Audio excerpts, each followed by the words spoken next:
Hi, I'm Michelle Sterling for Friends of Science Society. Today in Climate Conversations, we talk with Ottawa energy policy consultant Robert Lyman.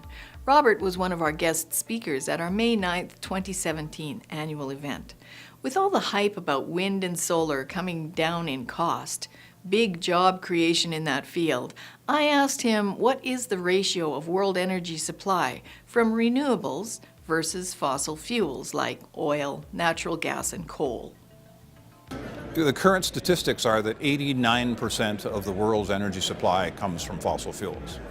And further, according to the United States Energy Information Administration, which is probably the foremost expert in terms of projecting energy supply and demand and emissions in future, that will continue to be the case until at least 2040.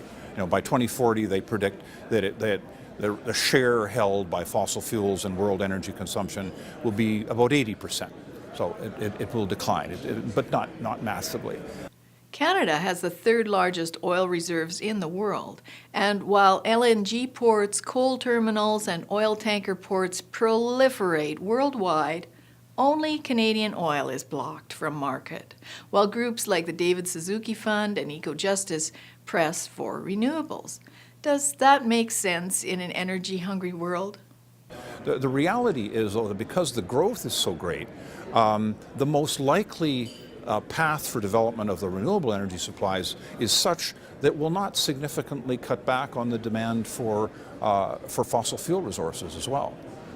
With Canada losing an estimated $50 million a day in lost revenues due to pipeline blockadia, should the environmental activists take priority over national economic interests?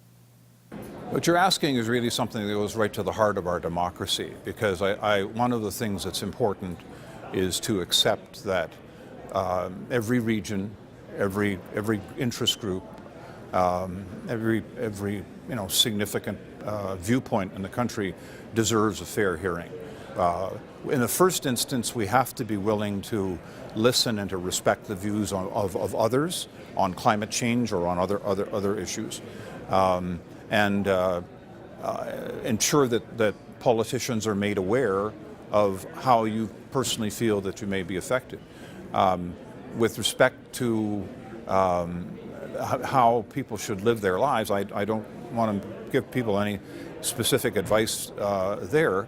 But I think that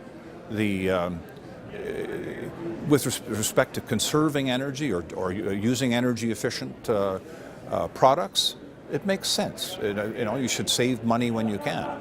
But where the government is asking for people to reduce energy use in areas that are critical to their standard of living or to their lifestyle, it's time to make your own judgment, not necessarily accept the media messages, and push back if you have to.